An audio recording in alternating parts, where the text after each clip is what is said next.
bem-vindas e bem-vindos ao Didaticast, um podcast para quem ousa ensinar. Se você é ou pretende ser professor ou professora e entende que ensinar é uma forma corajosa de intervir no mundo, este podcast é para você.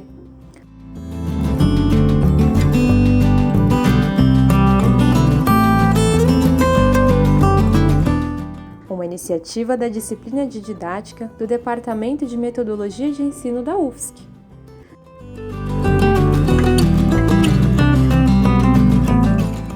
A quarta temporada do Didaticast será dedicada à narrativa e reflexão de docentes que atuam na educação básica sobre temas afetos à área da didática. A obra de referência escolhida para essa temporada foi Pedagogia da Autonomia, Saberes Necessários à Prática Educativa, de Paulo Freire.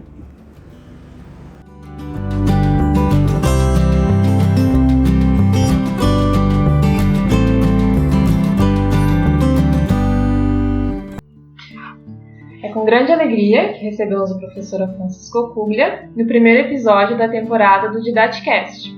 Afonso é professor titular na Universidade Federal da Paraíba, tem mestrado em Educação, doutorado em História e pós-doutorado em Ciências da Educação. Possui várias publicações no Brasil e no exterior, entre as quais destacam-se diversas publicações relacionadas ao pensamento de Paulo Freire. Hoje vamos ter a honra de ouvi-lo sobre o contexto de produção da obra Pedagogia da Autonomia e sobre as principais contribuições dessa obra para o fazer docente. Seja muito bem-vindo e sinta-se à vontade. Muito obrigado. Para mim é uma satisfação trabalhar e poder registrar isso, porque eu acho que quanto mais a gente puder falar do Paulo Freire, divulgar, etc., a gente está fazendo um serviço e, podemos dizer, uma extensão da universidade para outras pessoas e para próprias pessoas da universidade. E esse sistema é como se diz, uma invenção nova que veio para ficar. Então, eu queria, inclusive, parabenizar vocês por esse trabalho e gostaria de aprender um pouco com ele, porque também vou imitar vocês e fazer um podcast depois. Mas essa obra Pedagogia da Autonomia, então, ela se situa na sequência de obras do Paulo Freire, e para localizar bem, ela é de 1996 e ele falece em 1997. Então, isso já mostra, em vida foi a última obra que foi publicada. Depois que ele faleceu, a segunda esposa dele, Ana Maria Freire, continua a publicar outros livros póstumos. Não é? Mas esse livro tem uma conotação especial. Ele escreveu para professores e professoras e pediu, e primeiramente foi, como se diz, atendido, que o livro custasse o mínimo possível. Por isso, as primeiras edições foram feitas com papel jornal. Papel que não é papel de pão, mas é parecido com papel de pão, que enrola o pão. Não é aquele material bem rústico. Eu tenho a primeira edição dela. E eu me lembro que na época era coisa assim, se fosse a dia de hoje, assim, R$5. Uma coisa feita para professores e não feita para virar um best-seller, etc. E para professores brasileiros. Né? Então essa é a ideia. Hoje a Pedagogia da Autonomia já está não sei que edição, já vendeu muitos livros, já deixou de ser nesse formato, não sei exatamente porquê, mas deve ser algumas questões editoriais, etc., em relação a isso. Né? O outro lado disso é que você, quando olha a Pedagogia da Autonomia, vê uma série de dedicatórias a pessoas que foram muito próximas do Paulo Freire, a começar da própria segunda esposa e os editores, né, principalmente da Paz e Terra, e um pessoal de Recife, da Bahia e do próprio Instituto Paulo Freire, porque nessa época o Instituto Paulo Freire já existia. O Instituto Paulo Freire foi fundado em 91 e essa obra é de 96. Mas a obra em si, então, é uma espécie de síntese de uma proposta prática, mas que no fim tem uma reflexão crítica muito vigorosa que corresponde a trajetória dele, que é essa coisa de pensar a prática para construir a teoria e não fazer o contrário, né? Por isso que essa obra teve uma grande aceitação entre professores e professoras, ou seja, coadunou o que ele pensou de ser útil para os professores e professoras, ser um livro, até pelo tamanho dele, que se leva em qualquer lugar, que se usa na sala de aula, etc. Menos um livro de biblioteca e mais um livro de prática, né? E aí, por isso também que ele colocou 27, ensinar 27 que eu digo é porque ele dividiu em 3 capítulos e cada um tem 9 subitens, né? Onde ele diz, primeiro dá um título, né? Os 3 grandes títulos. Não há docência sem discência, só para comentar, depois eu posso voltar. Ensinar não é transferir conhecimento, e ensinar é uma especificidade humana, né? Se você juntar essas 3 como se fossem guarda-chuvas, fica bem interessante, né? Quer dizer, a docência não se estabelece sem a discência, que é uma coisa que muitos professores e professoras não levam em conta. Por exemplo, quando planejam uma disciplina, planejam como se fosse para uma abstração, para uma turma não existente, e aí chegam na turma, uma turma é assim, outra turma é diferente, etc. E depois ou replanejam ou seguem aquele planejamento sem entender que o planejamento deveria ser feito pelos docentes com os discentes. Obviamente que o professor, a professora traz uma proposta, né? Mas que deveria, segundo Paulo Freire, ter abertura suficiente para que ela fosse modificada, especialmente levando em consideração os saberes que os discentes têm e trazem para a sala de aula, não é? Porque se você faz um planejamento que não leva em consideração isso, você já está colocando um conceito de que eles não sabem de nada e você que vai fazer uma proposta e que eles têm que aceitar aquilo, e isso é feito por 90 e tantos % das pessoas, né? O pressuposto disso é que quem sabe sobre aquela disciplina só sou eu, professor, e quem vai participar é uma lata vazia a ser enchida, ou seja, a ideia da educação bancária está muito presente aí. E o contrário disso seria uma ideia da educação problematizadora, ou seja, eu vou fazer um planejamento, eu trago, lógico, se é sobre a disciplina didática, eu trago uma proposta, eu sei que eu digo professor quais são as coisas principais, eu argumento em relação a isso e estabeleço um diálogo para ver como é que eu vou trabalhar isso. No mínimo, se eu não faço isso com os conteúdos, eu deveria fazer isso com a metodologia da disciplina. Não é como é que eu vou trabalhar a disciplina? Eu vou trabalhar assim, vou trabalhar assado, vai ter exposição, vai ter diálogo, vai ter, né? E aí, então, ele vai, não há docência sem discência, ele gosta de falar do discência, né, para não dizer que não separa. Por outro lado, para ele, docência não se separa da pesquisa. Para ele, a pesquisa não é algo a mais da docência, mas é algo inerente a ela.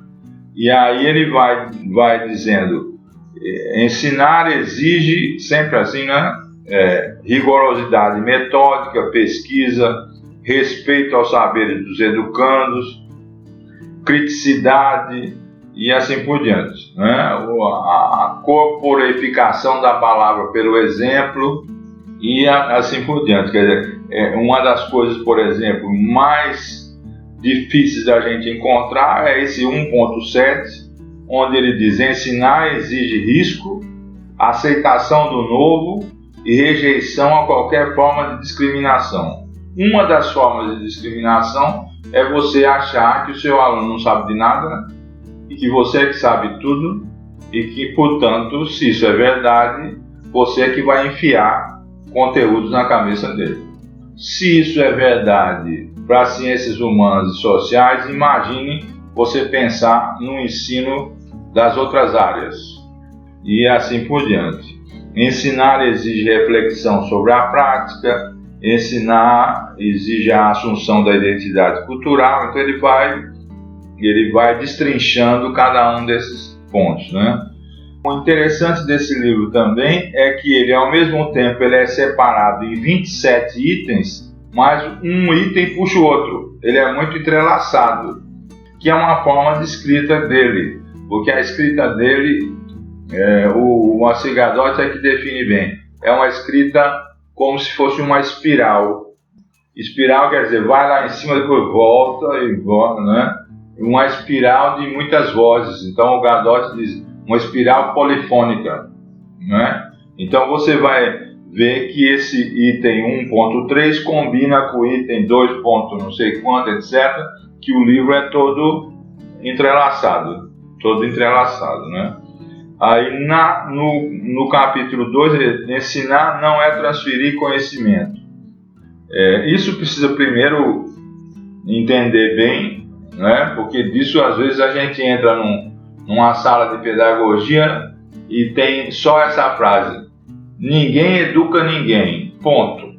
Bom, se ninguém educa ninguém, então vamos embora para casa, porque, né? Não é isso que ele quer dizer. Ele quer dizer que se aprende muito mais em comunhão, em diálogo, etc., né? Então ele vai mais uma vez falar sobre a autonomia do educando, mas ele já tinha falado do respeito ao saber do educando, então é como se fosse uma sequência, né? Ensinar exige humildade, tolerância, o que pressupõe que o professor respeita o saber do outro para poder trabalhar o seu, né? Ele não está dizendo necessariamente que a didática ou a prática docente não precisa ter exposição nenhuma, que, por exemplo, você pega um determinado assunto, ele não está dizendo que o professor não precisa dar uma introdução geral para depois dialogar, etc., né? O problema dele não é ser contra o lado expositivo, porque durante a prática educativa alguém expõe, né? Pode ser que seja você, ou pode ser que seja eu ou outra pessoa, então alguém está expondo, sempre está expondo a sua palavra, né? Quando alguém tem o direito de falar, né, e expõe, então não é contra o fato de ser expositivo, ele é contra o fato das coisas serem narrativas, no sentido de que sempre um está narrando e o outro está assistindo à narração, né? Por outro lado, ele vai falar de curiosidade, vai falar de alegria e esperança, etc. Eu acho que esse livro também é como se diz, é um incentivo à prática docente, vamos dizer assim, né? Quando eles querem se comunicar com os professores e professoras, eles sabem que os professores ganham mal, que trabalham não sei quantas horas e que não adianta chegar com uma super teoria que o cara não vai ter nem jeito de ler. Então a proposta desse livro é uma proposta muito, pelo menos na cabeça dele, muito condicionada à profissão docente brasileira, não é? Que o sujeito ganha mal, trabalha 3 períodos, corre daqui para lá, corre daqui para cá. Se você der um calhamaço para ele, não vai ter tempo de ler, só que um livro mais curto, mais como se fosse um livro de bolso, funcionaria mais. E, por outro lado, que seja barato. Não sei quanto custa hoje, mas pelo menos no começo era uma coisa assim irrisória. Irrisória porque eu lembro que tinha uma sala lá e eu pedi o livro e as alunas de pedagogia se admiraram como o livro era barato. Eu me lembro disso quando... Então, quer dizer, era um pressuposto disso, né? Por outro lado, o terceiro capítulo é ensinar uma especificidade humana. Isso vem de toda a construção dele, porque ele é um humanista radical, no sentido de levar a crença nos homens e nas mulheres como pressuposto fundante dele. Por isso que ele fala da pedagogia da esperança, né? Por mais que seja difícil, etc., a crença nos homens e nas mulheres determina a história, né? E ele fala sempre na história como possibilidade, né? E não como a história como fatalismo. Isso é uma coisa que vem desde o começo, já das influências dele, do Álvaro Vieira Pinto e de outras, né? Ele diz que a consciência ingênua é uma consciência fatalista, que é a ideia de que tudo sempre foi assim, não vai mudar, e isso é sempre assim e vai continuar. Quer dizer, para ele, como se diz, a esperança é uma coisa ontológica, é uma coisa do ser humano, que distingue inclusive o ser humano dos outros seres vivos, que é a ideia da cultura e da natureza, etc. Quer dizer, a ideia do que é especificamente humano. E por outro lado tem um conceito que é a educação é uma especificidade humana, né? Nós somos seres da educação, né? A gente pode nunca ter ido na escola na vida, mas nós somos formados como humanos, então nós somos educados. Se somos bem ou mal, isso é outro problema, né? Aí ele diz: ensinar exige segurança, competência profissional e generosidade. Isso é interessante para os professores, porque tem muita gente que acha que o Paulo Freire diz que conhecimento não tem que ser rigoroso, não tem que ser científico, etc. Que nós fomos, nós voltemos, tanto faz. Não é verdade isso, nunca foi verdade. Ele diz: professor de geografia tem que saber geografia, porque senão não vai dar aula de geografia. Professor de biologia tem que, né, saber biologia. E se pressupõe, obviamente, que o professor, sobre biologia, ele conheça mais que os seus alunos. Por quê? Até pela experiência. Então, eu vou me meter a dar aula sobre botânica e não sei nada disso. Que conversa é essa? Né? Essa horizontalidade do diálogo, para ele, não significa que todo mundo tenha o mesmo conhecimento, mas que eu, como professor, não tenho que pressupor que só eu tenho conhecimento para passar para você. Que nós temos conhecimentos diferentes e que nós vamos fazer uma interação. Em nome do quê? De uma rigorosidade metódica. Ou seja, professor de biologia, de botânica, tem que ensinar botânica. Tem que, né? E os alunos têm que aprender botânica. Isso não é aleatório, né? Você chega lá no ensino médio, o sujeito tem que dar aula de botânica, não vou dar qualquer coisa porque não tem rigorosidade nenhuma, que o Paulo Freire diz que não tem que ter conta, não, né? Uma crítica muito fraquinha sobre Paulo Freire é que ele cuidou muito de metodologia sem ligar para conteúdo. Isso é uma besteira muito grande. Educação tem conteúdos, inclusive os tais conteúdos programáticos. Aí ele vai colocando nessa parte algumas referências que vêm desde o começo. Por exemplo, ensinar exige disponibilidade para o diálogo, não é? Ensinar exige saber educar. Ensinar exige liberdade e autoridade, que é uma outra coisa muito interessante para ele. Quer dizer, ele escreve: educação como prática da liberdade. E alguém pode confundir liberdade com licenciosidade, e não é isso que ele está. Ele sempre foi, inclusive por pessoas que tiveram aula com ele, um professor exigente. Ele acha que o professor tem que ser exigente, não tem que ser intransigente. Por quê? Porque eu só posso ter rigorosidade metódica se eu tiver exigência com os objetivos que eu quero conseguir, não é? Quer dizer, se o meu objetivo é trabalhar ensino-aprendizagem de matemática, eu tenho um objetivo metódico, científico, etc., para conseguir. Como é que eu vou conseguir isso?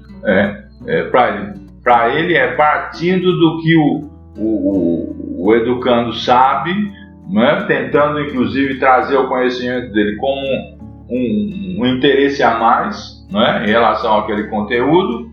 Vão ter conteúdos que são mais difíceis ou menos difíceis. Você vai trabalhar lá equações matemáticas, não é uma coisa simples, mas aí, por isso mesmo que as pessoas que trabalham com educação matemática recorrem ao Paulo Freire, justamente para ter alguns subsídios didáticos, metodológicos, para que o ensino da matemática seja mais palatável, seja mais fluido, seja mais interessante, etc., né?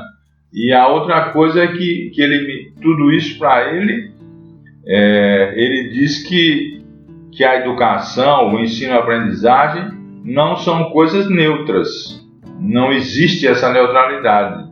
E que você sempre, quando trabalha um conteúdo, precisa vincular esse conteúdo ao dia a dia, à cultura, à política, etc., sem matar a aula. Ele usa essa expressão. O que ele quer dizer? Eu passei por uma experiência muito interessante que é bom relatar. Quando eu fazia mestrado, que era mestrado em educação de adultos, isso nos anos 80, o Paulo Freire foi passar um tempo lá na nossa universidade.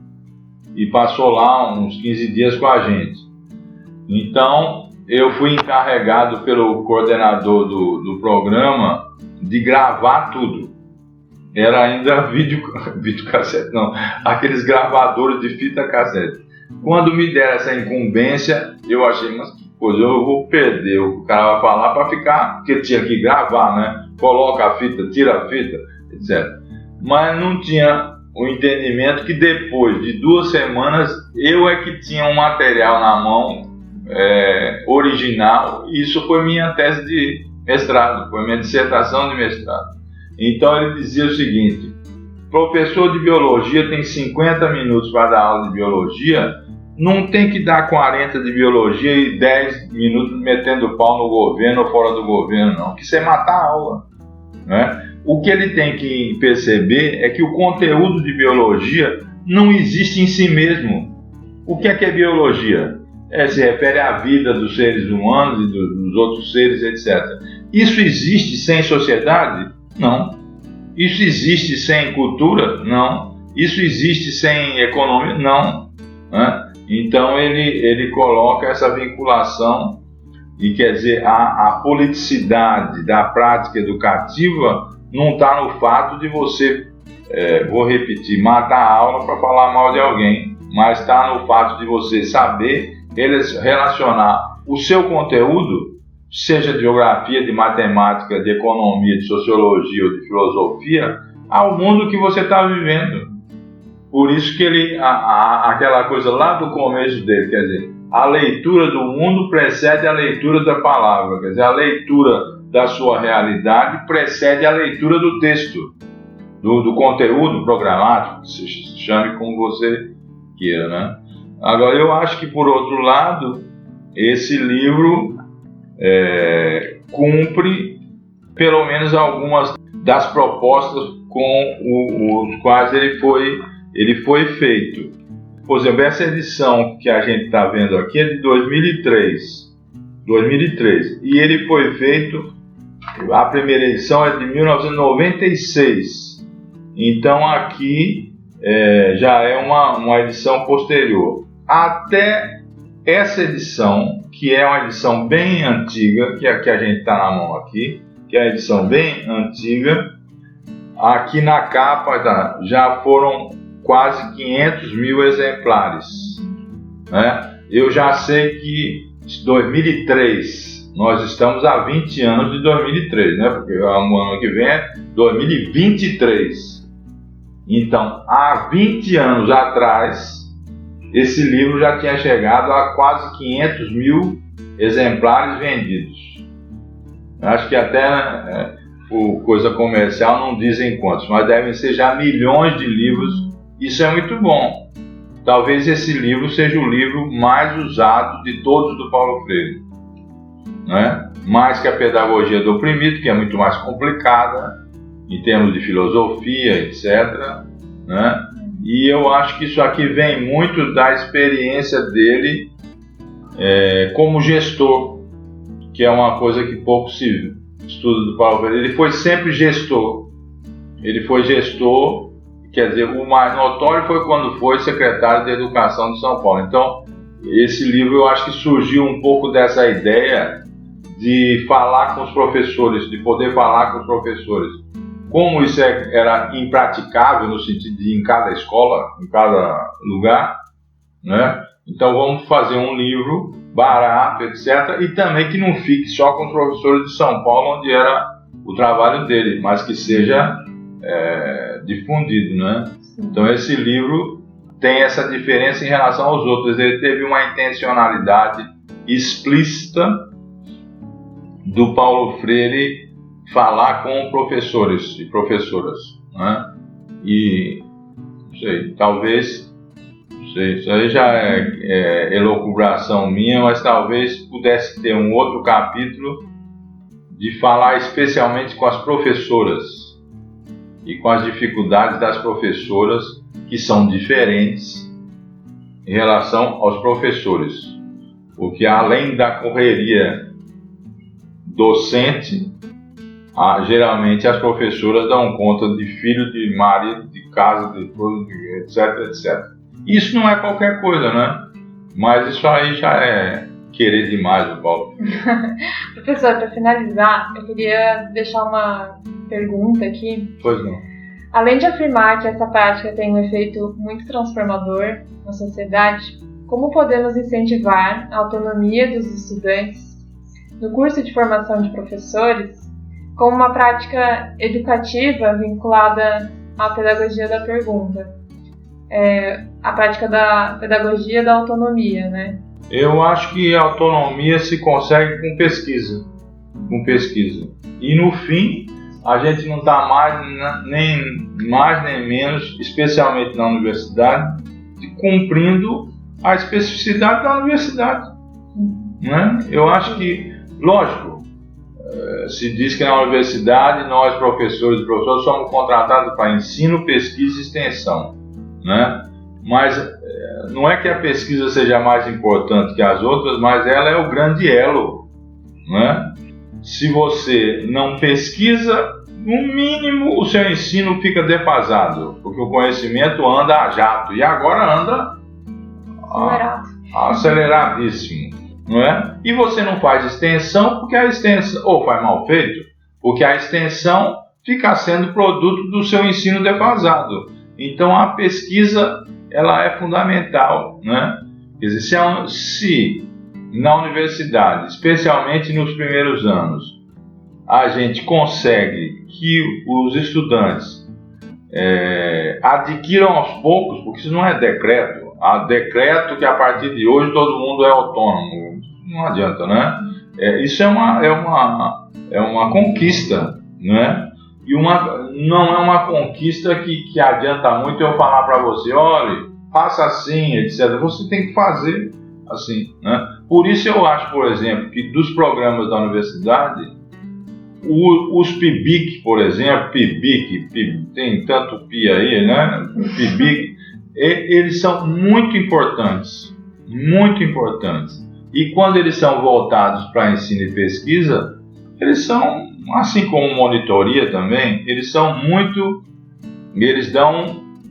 uma autonomia, vamos dizer, né? E a autonomia, até no nome, trabalha com ousadia, né?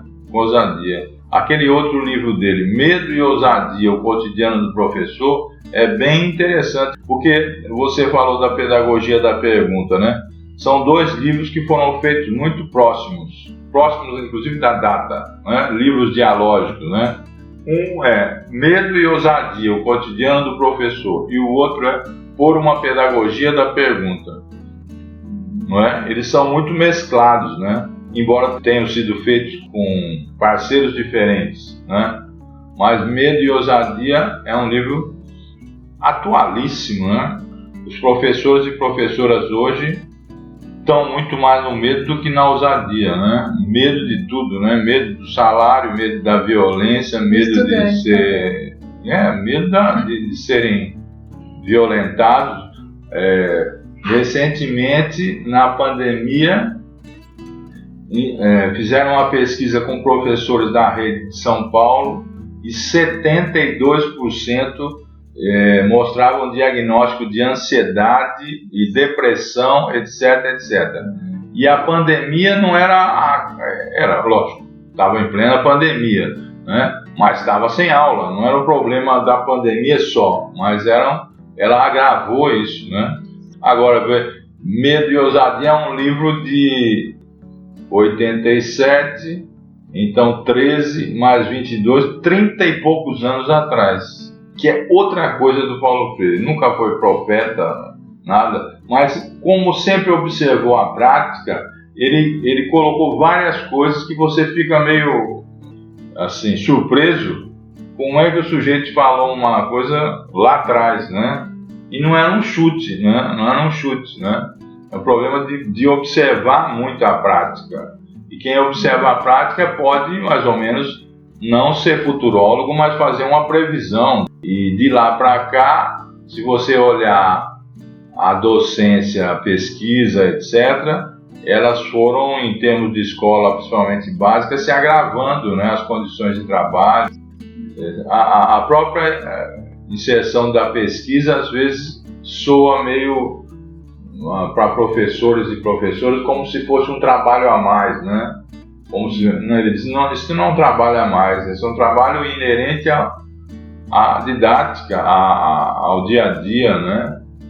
Quanto mais, por exemplo, você pensar numa professora de ensino das primeiras séries, etc., quanto mais ela observar como é que os seus alunos aprendem, quanto mais ela anotar isso, quanto mais ela pesquisar como é que eles aprendem, pesquisar como outras pessoas ensinam, pesquisar nos livros, etc., está na cara que a prática dela vai melhorar, né? E chegando nesse livro, cada vez mais a prática dela vai ser mais robusta, mais autônoma no sentido dela propor coisas que ela mesma observou e que não só está copiando dos outros ou que alguém falou para ela.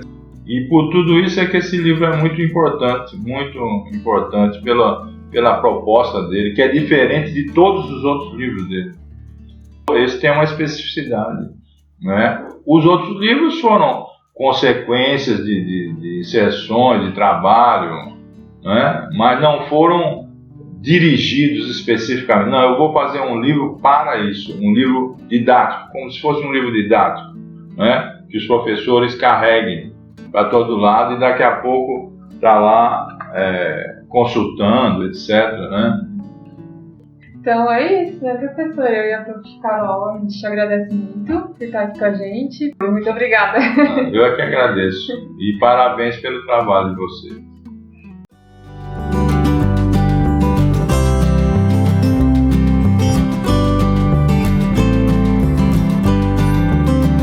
A quarta temporada do Didaticast é destinada a narrativas e reflexões de docentes que atuam na educação básica sobre temas na disciplina da didática, na interface da prática pedagógica e o pensamento freiriano. A obra de referência escolhida para essa temporada, produzida no primeiro semestre de 2023, foi Pedagogia da Autonomia, Saberes Necessários à Prática Educativa. O episódio de hoje foi uma conversa entre a acadêmica Graciele, estudante do curso de Pedagogia da UFSC, e o professor titular da Paraíba, Afonso Celso Scocuglia. Edição por Lisiane Souza, estudante do curso de Pedagogia, monitora da disciplina de Didática. Se você gostou desse conteúdo, compartilhe esse podcast. Fique atento aos próximos episódios e continue ousando!